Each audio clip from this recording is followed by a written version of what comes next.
Hundreds of vehicles were trapped in snow on a highway leading to the Russian-Georgian border in Russia's Caucasus region on Wednesday and Thursday. A massive snowfall started early Wednesday, resulting in the highway being closed by local authorities between Vladikavkaz and Verkhiy Lars in both directions.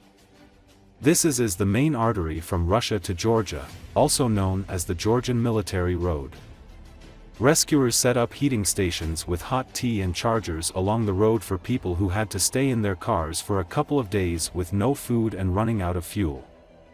More than 700 cars and trucks stretched up for many miles on the road by Thursday afternoon.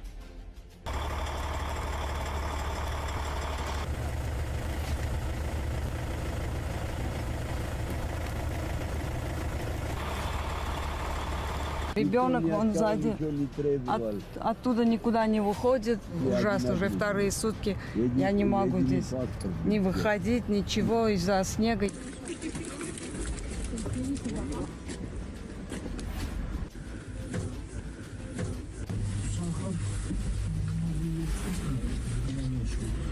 Чай горячий. Давай больше. Краснодар еду в Грузию. Ну, если дорога закрыта будет, иногда захожу сюда. Ребятам бросаю чай и все. Согреться и тут.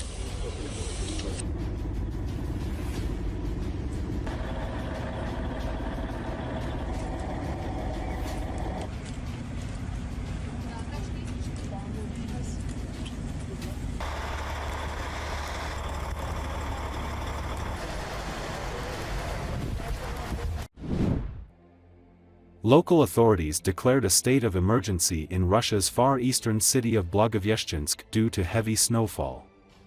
Snowfall, which started on Monday, continued until Wednesday and broke the 97-year record, according to Russian meteorologists.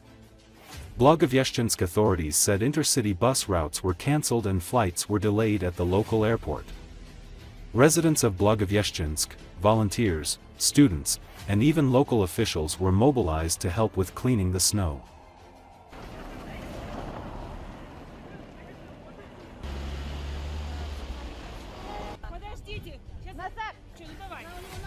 Вышли, ужаснулись, решили попробовать, но с трудом, но кое-как выехали.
Deputy Chairman of the Russian Security Council, one of the most ardent hawks of the Kremlin, Dmitry Medvedev, voiced a new red line. This is the return of nuclear weapons to Ukraine. A spokesman for Putin's regime responded to a sensational article in the New York Times about the West discussing returning Ukraine to nuclear status to deter Russia. Such a move, it is claimed, could become the most reliable guarantee of Russia's non-aggression in the future. In response, Medvedev launched an insulting attack on outgoing US President Joseph Biden. It seems that my sad joke about Biden, who decided to leave this life gracefully, taking with him a significant part of humanity, is turning into a frightening reality, wrote a worried Medvedev. He claims that the threat of transferring nuclear weapons to Ukraine will be perceived in the Russian Federation as preparation for a nuclear conflict with Russia and its transfer as a fait accompli of an attack. The consequences are obvious.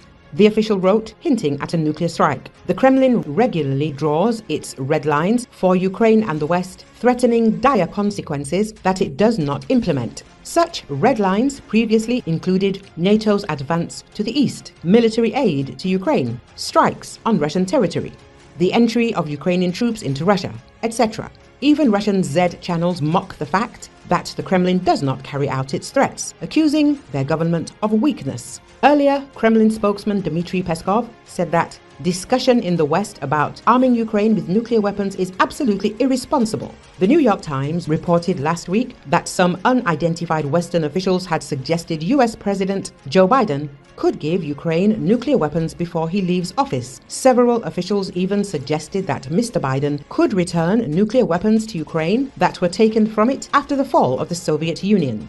That would be an instant and enormous deterrent, but such a step would be complicated and have serious implications, the newspaper wrote.